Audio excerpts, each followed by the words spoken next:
Mandi is a barbecue-style meal very popular in the Arab world. In Mandi, the meat must be arranged on a rack and slow-cooked underground. Here's how they do it. They've already dug 2 holes and buried steel barrels in the ground. Load those holes with fiery wood until they burn down to embers. He has all the meat from last night. It's been marinating, and he's putting it on this grill, this apparatus that's gonna soon descend into a barrel and get cooked from below with a bunch of cinders. Cinders?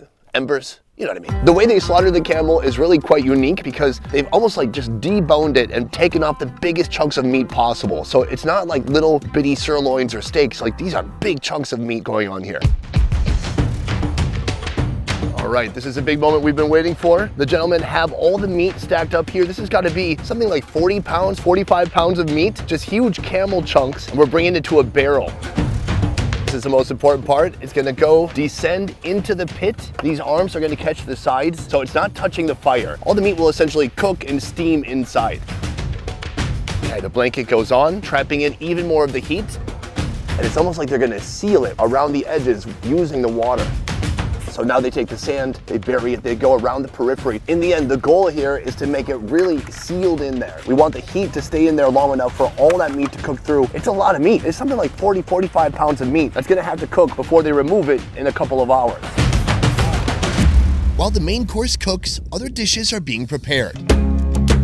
Rice, Egyptian bread, salad, stewed vegetables, and braised camel heart. Oh yes, take a look at that. Big, beautiful chunks of camel heart just bubbling away. In the pressure cooker, camel hearts have to be huge. Camels are so tall, they have to pump blood all the way to the top of their freaking head, which is also very tall. I'm gonna try it right now.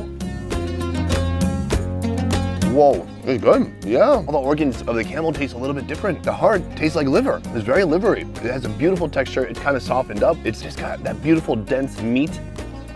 Oh, it's so satisfying. It's very nice. It's interesting because out here, as soon as you get in the shade, it's very cool. So it's not that hot, it's just that you get baked by the sun. So being under here, having some nice, warm, bubbling hot heart is quite satisfying. Love it. Back to the meat pits. 3 hours has elapsed. All right, the moment has finally come. There's no thermometer. There's no way to like check it and put it back in. There's no way to pop open the oven door. Here, we just have to dig it up. We got one shot. If it's still raw, it's ruined. Under this sand is our dinner. Has this team pulled it off? Oh, you can see the steam billowing out from the hole. Will the meat be cooked through? All that remains is the lid to be popped off, and we're gonna see the meat. We're about to find out.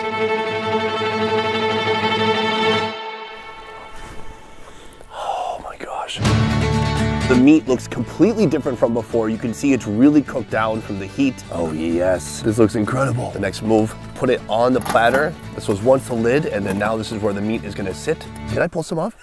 Wait, really? Yeah. The meat has become so soft. The fat is tender, juicy, and rendered down. Look at that. Slow cooked, beautiful, steamed, smoky. You take some, you take some, I'll take some. Cheers.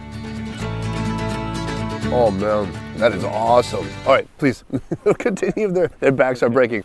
That is awesome. Fatty, tender, smoky, delicious, juicy camel meat straight out of a freaking hole in the Sahara Desert. It doesn't get better than that. Well done, my man. Wow.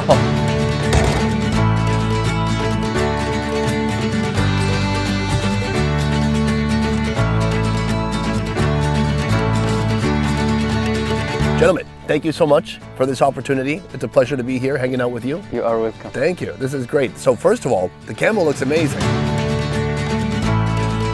This is an incredible meal. We have all the camel here. How do we start? In Bahariya Oasis, first we can eat vegetable and salad, and after we can eat it rice with the meat. Oh, literally taking all of my willpower to not dig into the meat that's right in front of me. It's like a delicious coleslaw. Oh, so this is potatoes, some other vegetables in here. Oh, and there is some zucchini.